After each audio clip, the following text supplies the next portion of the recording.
자, 이어서 바른 시각으로 보는 바른경제, 바른경제연구소 강신철 교수와 함께하겠습니다. 어서 오십시오, 교수님. 예, 안녕하세요. 예, 새해에도 역시나 뭐 비트코인, 뭐 NFT, 이른바 이제 디지털 자산이라고 하잖아요. 예. 이런 부분들에 대한 관심들이 지금 계속 이어지고 있어서 관련해서 좀 말씀을 좀 들어봐야 될 것 같습니다.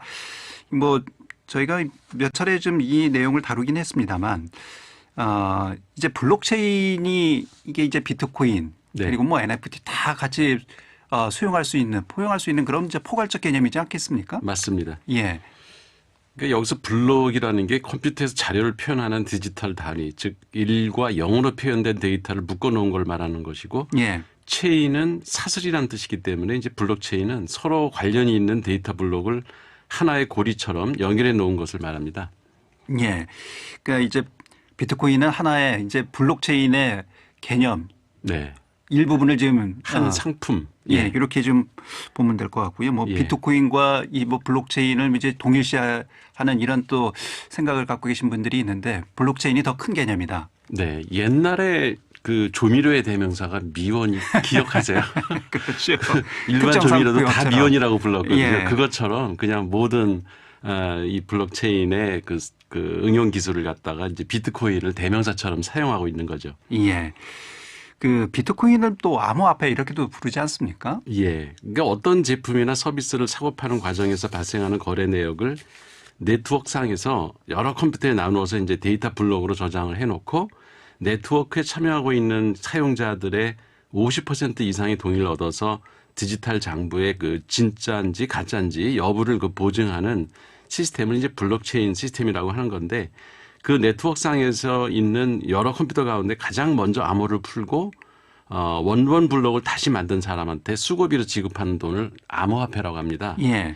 근데 그런 암호화폐의 대표적인 상표 이름이 이제 비트코인인 것이고요. 예. 현재까지 발행된 암호화폐 수는 비트코인 외에도 이더리움, 뭐 리플, 모네로 등 이게 수천 개가 넘습니다. 예. 이른바 이제 알트코인 이렇게 부르는 상품도 예. 있고요. 예. 예. 근데 이제 많은 사람들이 여전히 이제 비트코인에 대해서 이 암호화폐에 대해서 의문점을 갖는 것이 이게 실생활에 거래되거나 사용되는 것은 아니잖아요. 일반 그렇죠. 화폐처럼. 말만 화폐지 화폐가 아니죠. 그러면서도 이 가치를 가지고 있는 것에 대해서 도저히 이해할 수 없다 이렇게 보시는 분들도 많이 계시거든요. 예, 그렇게 의심하는 게 정상인데요. 그러니까 용어가 암호화폐라고 하기도 하고 비트코인이라고 하니까 그 코인이 또 이제 그 동전이라는 뜻도 있지 않습니까? 예. 그러니까 일반 사람들한테는 마치 화폐인 것처럼 착각을 불러일으켰을 수도 있는 것 같습니다. 그리고 근데 사실 실체를 알고 보면은 비트코인은 화폐가 아니라 비용입니다. 그러니까 아마 처음부터 암호 푸는 비용이라고 이렇게 이름을 붙였으면 아무도 이걸 돈 주고 살 생각을 안 했을 텐데, 예. 화폐라고 하면서 이게 이제 돈처럼 거래가 되고 있는 거죠.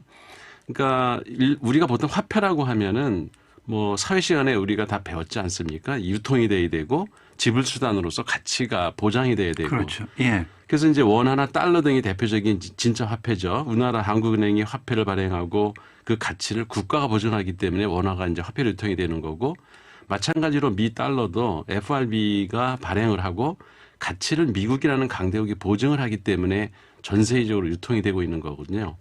근데 비트코인은 누가 발행하는지도 모르죠. 그리고 지금 그 비트코인 누가 만든지도 모르고요. 그냥 인터넷상에 떠도는 그 데이터에 불과하고 아무도 그 가치를 보장해 주지도 않습니다. 예. 다만 그 암호화폐를 사고 파는 사람들한테는 가치가 있을지도 모른다라고 하는 막연한 그 믿음의 대상이 되는 거죠. 예. 그래서 어떤 사물에 대해서 그럴 만한 가치가 있다고 믿는 사람들은 기꺼이 돈을 내고 그 사겠지만은 그럴 가치가 없다고 믿는 사람들은 단 한 푼도 내지 않을 겁니다. 비트코인 그런 면에서 일종의 그냥 믿음 체계지 이건 화폐라고 할 수가 없는 거죠. 예. 근데 이제 뭐 실제로 비트코인이 수천만 원이 지금 거래되고 있지 않습니까? 예. 그래서 뭐 이 비트코인에 대한 존재에 대해서 상당히 뭐 인정하는 또 전문가들도 있고 절대로 인정할 수 없다 이렇게 또 얘기하는 전문가들도 있고요. 많이 혼동스럽거든요. 네. 그러니까 이게 과연 가치가 있는 자산인가 이거를 의심하는 게 정상적인 생각이고요. 그러니까 비트코인에 투자하려는 사람들은 디지털 데이터에 불과한 그 가짜 화폐를 대박 상품이라고 선전을 하면서 이제 궁극적으로 누가 돈을 버는지 좀 잘 생각을 해봐야 되는데요.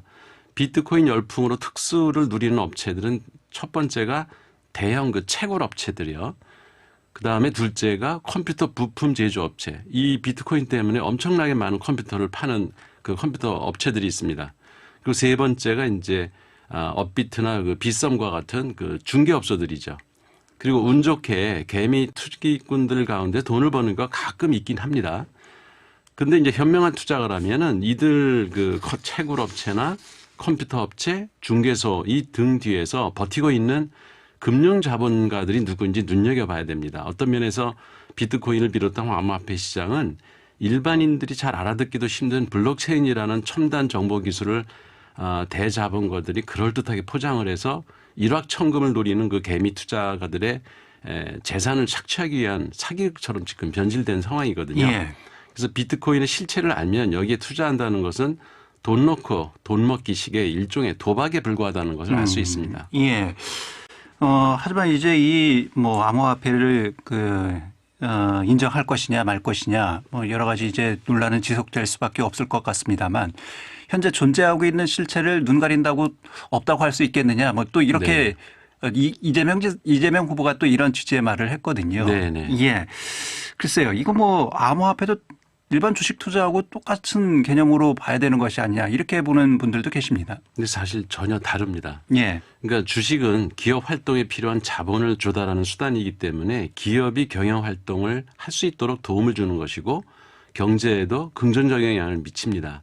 또 그 투자한 기업이 돈을 벌면 배당을 받고 주식은 기업의 유형무형의 자산 가치를 대변하는 것이기 때문에 그 기업이 망하지 않는 한 가치가 보장된다고 합니다.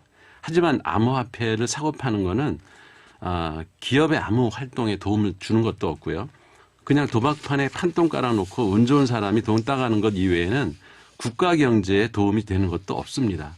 그러니까 아무도 또 그 가치를 보장해 주지 않기 때문에 거래가 끊기는 순간 흔적도 없이 사라지는 바람과 같은 존재에 불과하다고 할 수 있겠죠. 예.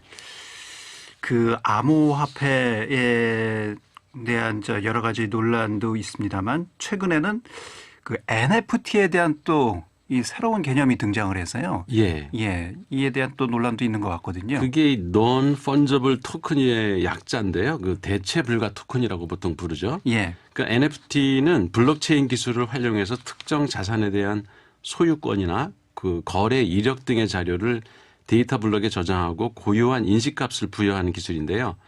NFT가 위조할 수 없는 고유한 가치를 유지시켜주기 때문에 음원이나 동영상 그리고 문학작품, 예술품 등 그 창작물의 저작권을 보호하는 수단으로 사용이 되고 있습니다. 예. 최근 금융기관에서는 이제 NFT를 활용한 다양한 실험을 하고 있는데요. 개인의 그 NFT를 보관도 해주고 관리해주는 서비스를 제공하기도 하고 고객이 직접 NFT를 발행하는 서비스를 내놓는가 하면 이제 이걸 마케팅 수단으로 활용하는 곳도 있습니다. 실제 뭐 저 유명 화가의 작품을 네. 이 NFT 형식으로 복사를 해서 이게 판매하기도 하잖아요. 경매에서 뭐 수억 원에 거래되기도 하고요. 예, 그럼 뭐 원본하고 뭐 거의 같은 취급을 같은 이제 값을 매긴다라는 얘기잖아요. 예, 어떤 분은 그 원본을 사서 이걸 이미지화 시켜놓고 NFT로 보증을 하고는 그 원본 작품을 찢어버리는 그 퍼포먼스를 한 적도 있어요.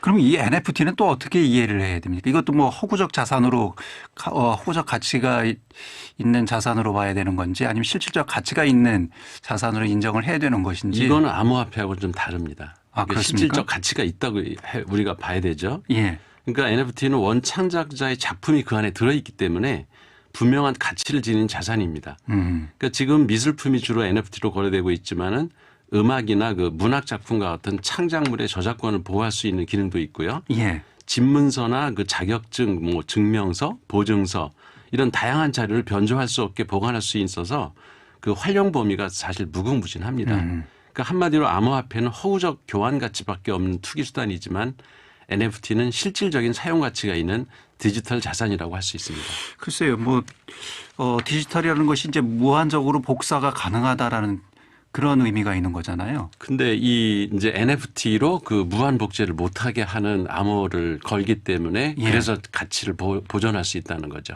예, 알겠습니다. 지금 뭐 기술 발전이 워낙 빠르게 이루어지고 있어서 이거 따라가기도 참 일반 시민들에게는 NFT는 좀 앞으로 버겁습니다. 사는 것도 괜찮을 것 같습니다. 예, 알겠습니다. 자, 바른경제 디지털 자산 가치에 대해서 좀 살펴봤습니다. 바른경제연구소 강신철 교수였습니다. 고맙습니다, 교수님. 예, 고맙습니다.